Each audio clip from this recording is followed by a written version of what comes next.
Okay.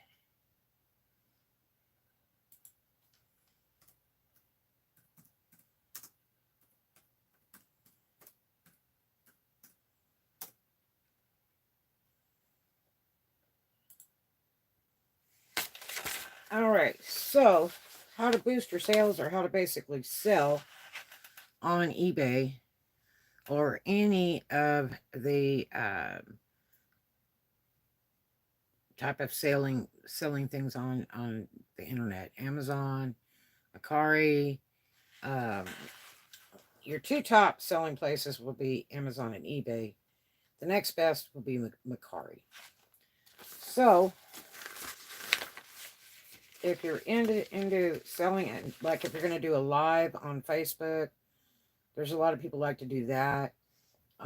But these are really important things that you need to know, and it really takes years to get really good on the internet selling things. It really does. I've done it for many, many, many, many years, and uh, back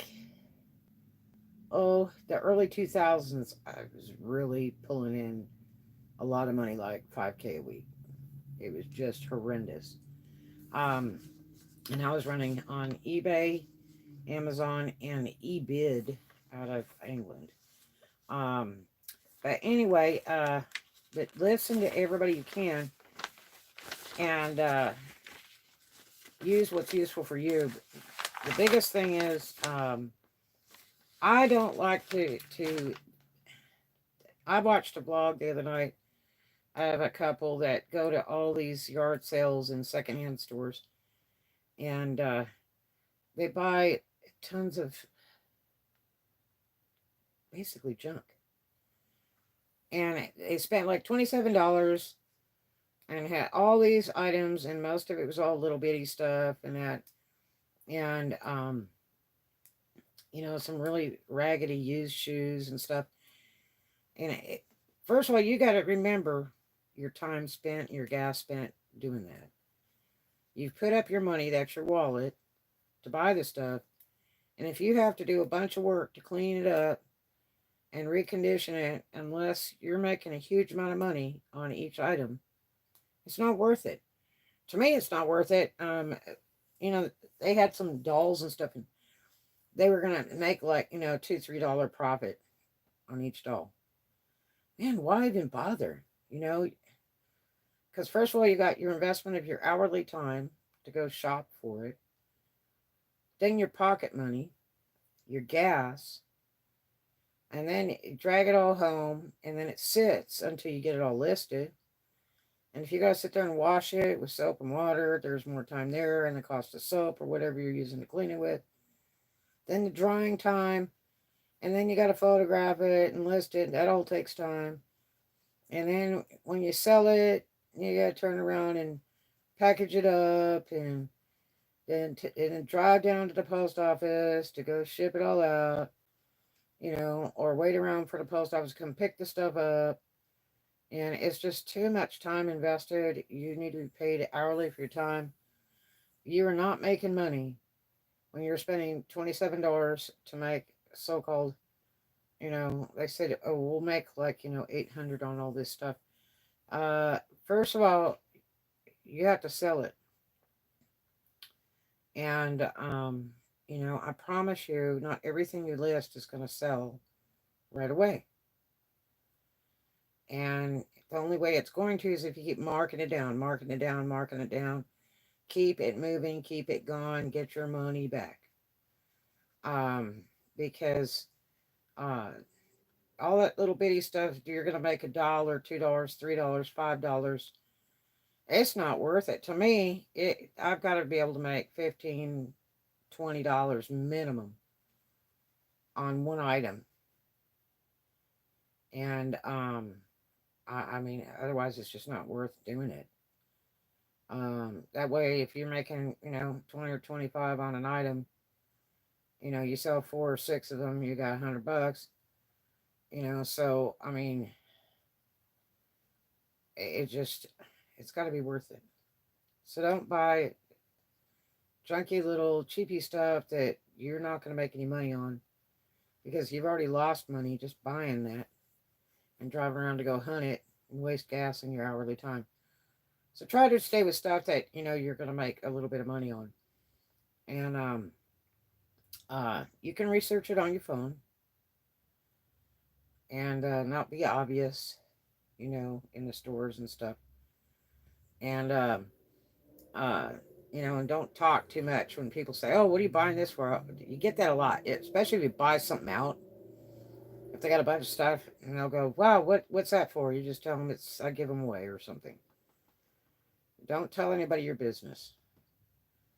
And I had a lady ask me the other day, "Well, how do you sell it? And what do you do?" And well, pay me for my time.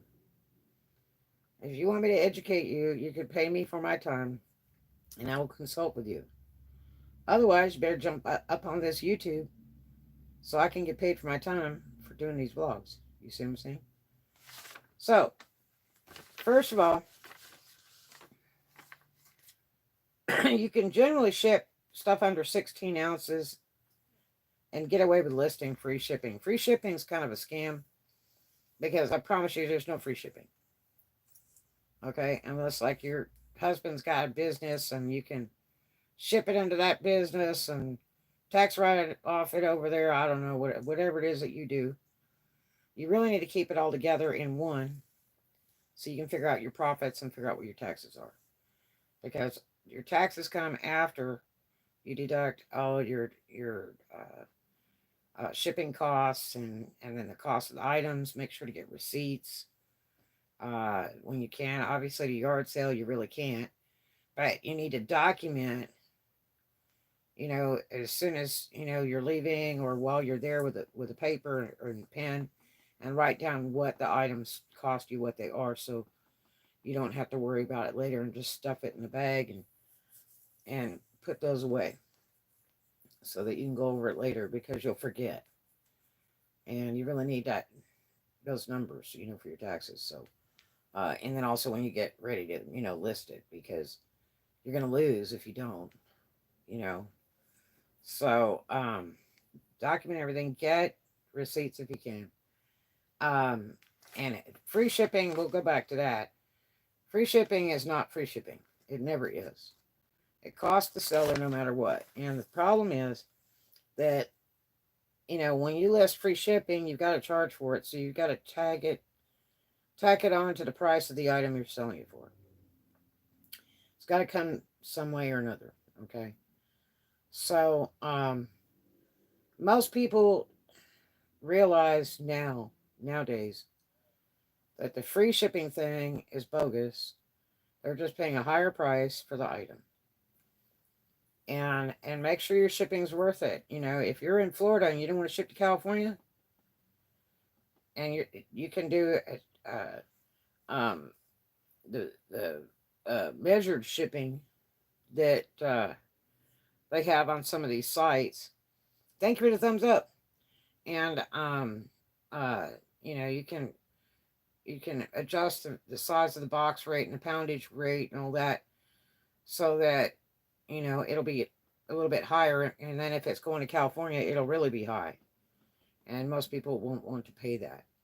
And so you don't have to worry so much about shipping far away, because it's huge money. I don't usually use shipping calculator unless it's something really big and heavy, because I know basically what my shipping is going to be. I use mostly flat rate stuff. One, because it gets there really fast. It's automatically priority. I get a tracking number. I get insurance on it for free. All that stuff. And it's really worth it. And so you if it's under 16 ounces, you could probably kind of get away with a free ship thing.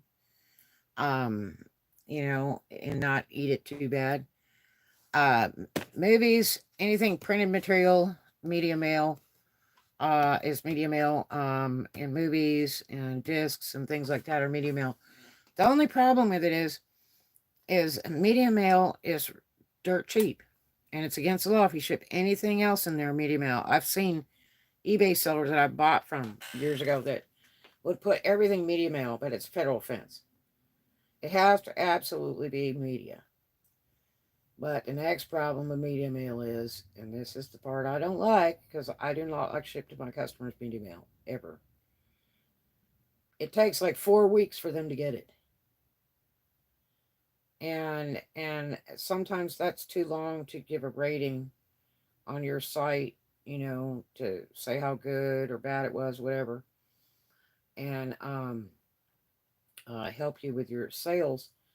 Uh, so it really hurts. But for me as a customer, I'd rather have you ship it some other way than media mail. 'Cause I don't want to wait 4 weeks for this cool thing I just bought that I really wanted yesterday express.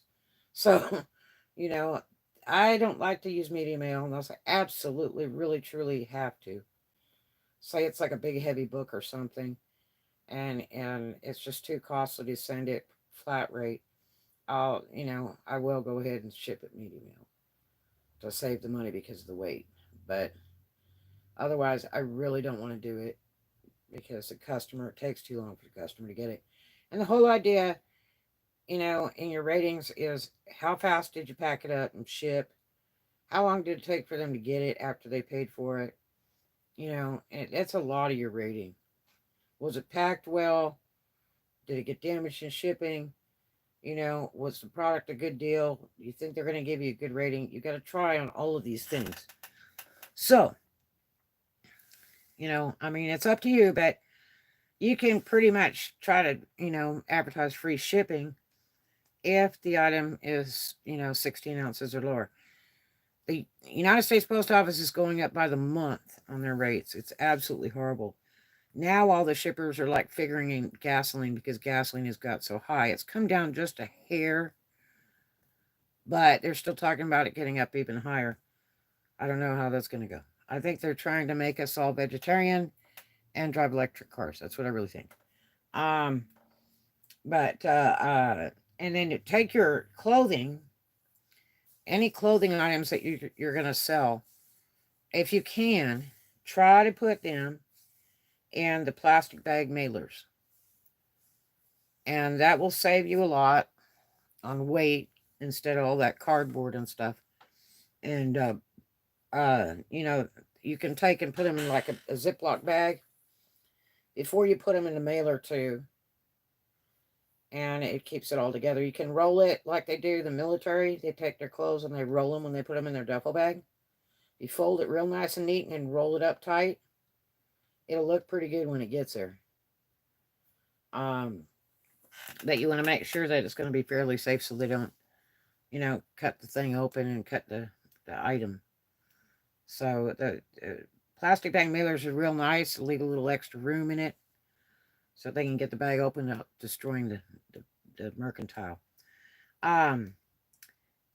Use calculated shipping really on over 2 pounds or really big items, or you'll eat dirt on that deal.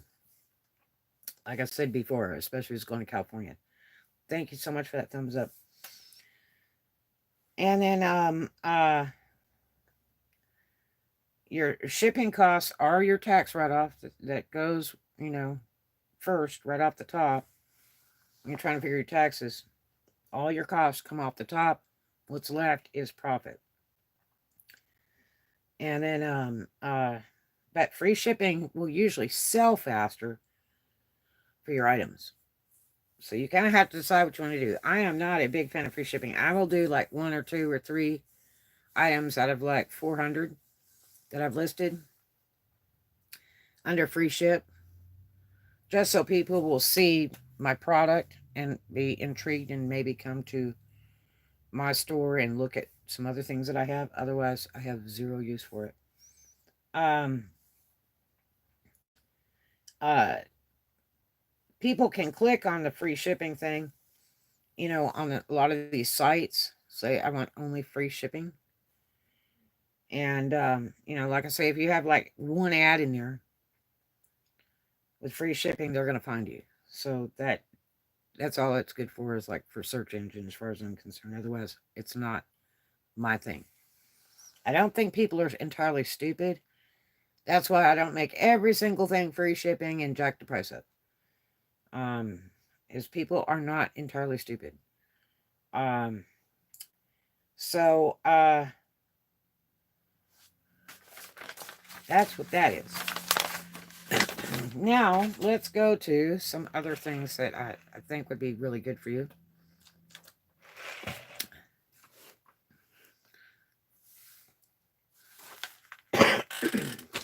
First thing is really be a pro. Be know what it is you're selling.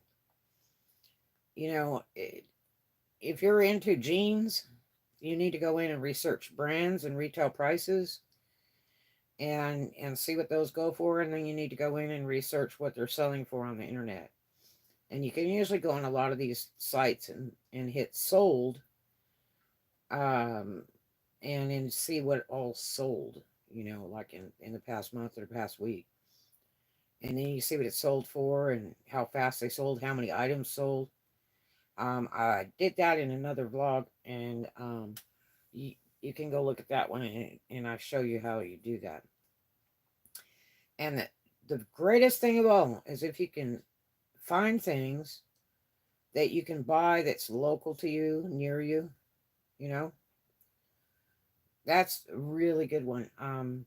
Because you're saving on shipping costs. Because remember, if you order something, you paid for that, and then you're paying shipping for it to get to you. And then you're going to turn around and try to resell it. And now you're going to pay shipping again because you got to ship it out.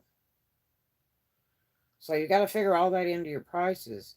So if you can find the stuff near you, like say you live in Florida, uh, by the water, you're going to do sailing stuff, research stuff that's all local to you, you know. If you're doing recreational items, tennis rackets or racquetball rackets or roller skates or whatever it is, eh, and it's something that's done in your area and stuff, and there's a lot of stores retailing it or whatever, go research this stuff. Try to buy it local. That saves you so much money. And it really helps your business if you could do something that you can purchase in your area, whether it be new or used. New is always going to sell better than used. Um, but do research your brands, research the retail prices. That's really, really, really important. And see what your high end brands are, whatever your low end. What their worth is. Uh, See if there's bad words about some of this stuff, and don't buy it. And don't try to resell it, because you're going to have that problem too, and you don't want all that negativity. Um, be really consistent and list the amount of items that you would like to sell, and try to do like 10 new listings every day. Um, because if you try to do 10 new listings every day, then hopefully you can get 10 sales a day, because you have to remember it's a job and you got to work it. Okay. If you don't try, you're not going to get anywhere. And you're always going to be ahead of the other guy that doesn't list every day. So you're doing double time to work. Make that work pay off for you. Especially if you're on eBay, because if you're not moving on that store on eBay, and you're not working on it every single day, and you're not listing products every day, eBay will now shut your store off, so you can't find your items in the search engine, because they think you don't care. They want the sellers that are selling. They want the sellers that are constantly listing new items. That's what they're shooting for. Okay? If you're just going to put 10 items on there and let them sit for 6 months, good luck. They probably won't sell. So, when you're doing your descriptions, be really clear and concise, and don't drama it up endlessly. Like, it was owned by an old lady, and she drove a Cadillac, and she was very wealthy, I only went to church on Sundays. And you don't go through all that drama. Just talk about the product. These people are not here to read a book. They don't read half of what's in your ad. Try to keep it short and sweet. Just the facts. Just like that guy said in that TV show. Just the facts, ma'am. Just the facts. Research the product. Read what it says on the label. Put that in your ad. Take really, really good pictures. Take a lot of pictures. And it's really important, and if you use a ruler, I measure stuff, and I save so much time just by laying a ruler next to an item, so that, and photographing it that way, so then I don't even have to repeat it in my ad. They can see it in the pictures. But it's really important for people to see size. Way back, people used to put a Coke can or a quarter next to something to show how big it was. The only problem is now you got to say in the ad, the Coke does not come with the item, or the quarter does not come with the item, because really, as far as Amazon and eBay is concerned, your ad better be absolutely precise, because if they don't get what's in the pictures, then you've ripped them off, and they get to keep the product and you eat it when they take the refund. So a lot of them are not even requiring a ship back. So especially eBay, they're really strict now. So don't take pictures with ribbon laying all over, and a flowery quilt below the item, and a pretty lamp in there and all that. Just keep it plain. I usually photograph on a white background, unless I'm having trouble with the way the color's looking. Then I might shoot on a black background. And then very rarely will I shoot with a wood background to pick up true color on things. But predominantly, number 1 is white, number 2 is black, number 3 is wood. But sometimes when it photographs, it'll come up a better color when it's sitting on wood. But especially with jewelry. And just really good lighting. And the more you can shoot, in the natural daylight, it's the best. I mean, even if you have to literally take it outside to shoot it, do it, and list it right away. Don't sit around and just take a crap load of pictures. Shoot it, list it, shoot it, list it, shoot it, list it. And so you don't waste time, because the quicker it gets on the internet, if they can't see it, they can't buy it. So get it up, on the internet. But be really precise when you're doing your descriptions. Absolutely accurate. That way you won't get in trouble if they try to charge you back. And be honest. If it's really crappy, I've had a couple listings in my life that were good money makers, but I had to be so honest with it because I didn't want to get in trouble over it. I mean, some of the stuff, it'd make you want to cry. It was so sad. And people would buy it. But guess what? They're happy when they buy it. They give you a great rating. And it really helps your shop because you were honest. You were honest. You took pictures. You outlined it in the pictures. You described it in your ad to the T. And they got what they bought, instead of trying to hide stuff and doctor pictures up and think, well, I'll just ship it and they won't know. Yeah, they know. And especially with eBay, they get to keep the item and they get their money back if they don't get what's in that picture. And it's not described right. Okay. So don't be afraid to really dog your item up if it's a little doggy, because it gets you more ahead of the game if you're honest. And let's see, keep track of your hours. That's your shopping hours, your gas, mileage. All those are tax deductions. But you can also, see how much time you've invested so that you can tack that onto your retail price too of the sale. Get your money back. You can't make money if you're throwing it away on the way. Make sure your titles are really, really good.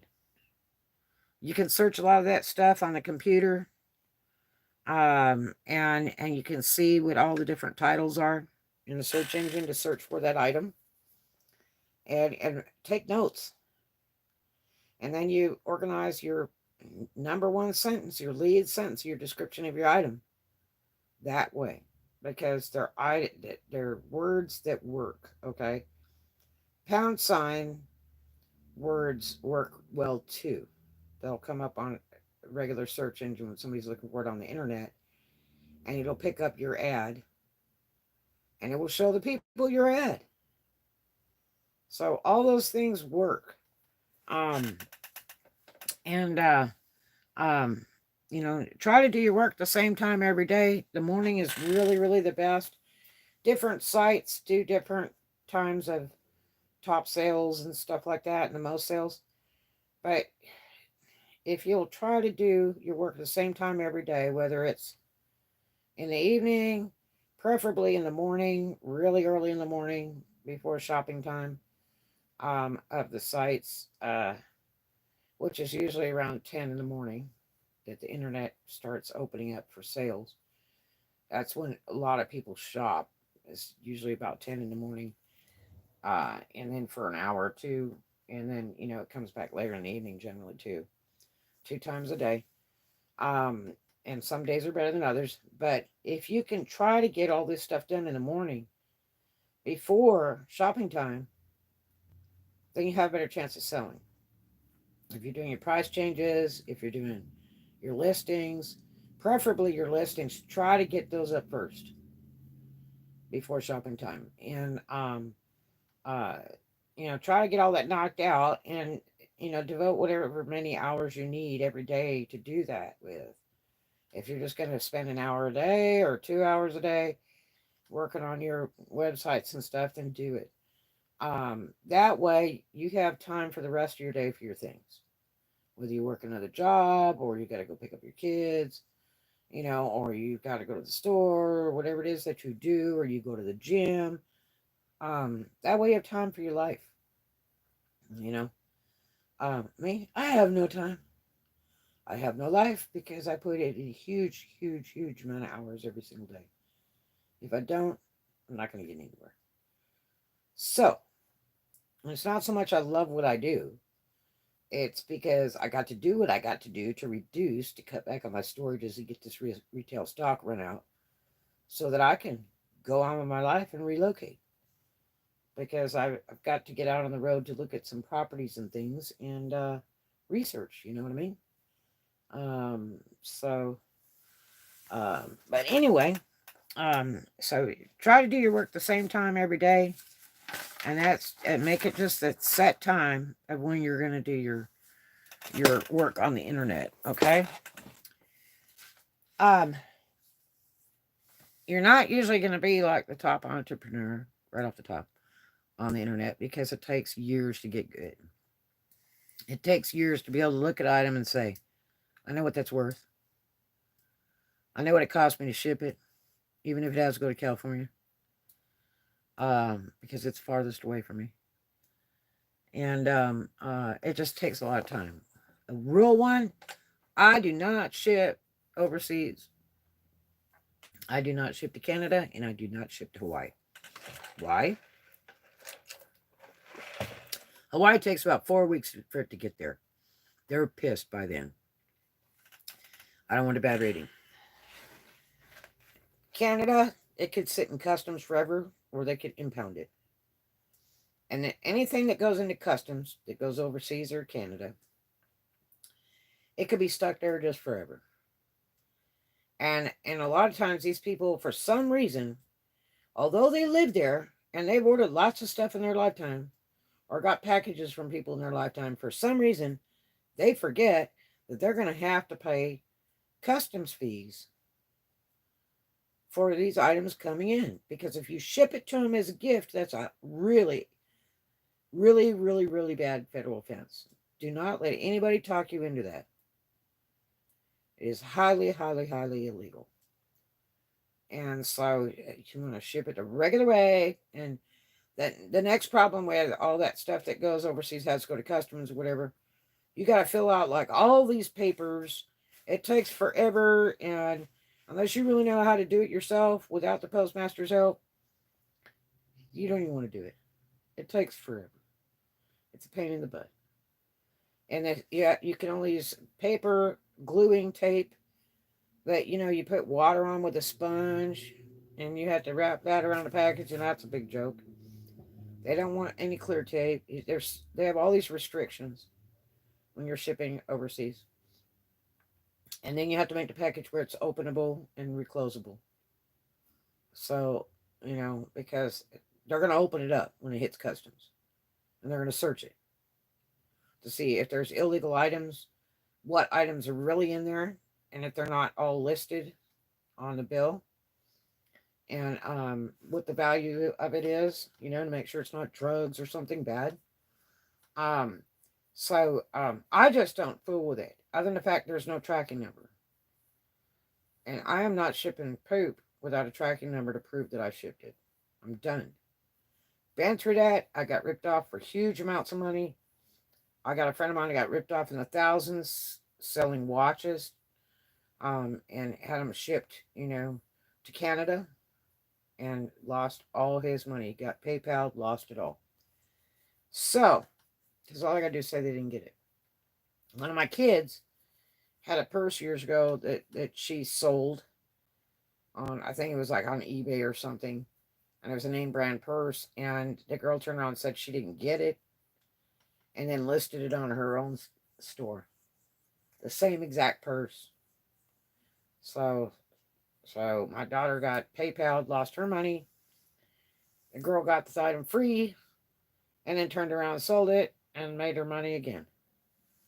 So don't fall for that. I'm done. I don't play with that stuff anymore. No Hawaii. Nothing but the continental United States. No Canada. No overseas. Period. Zilch. Nada.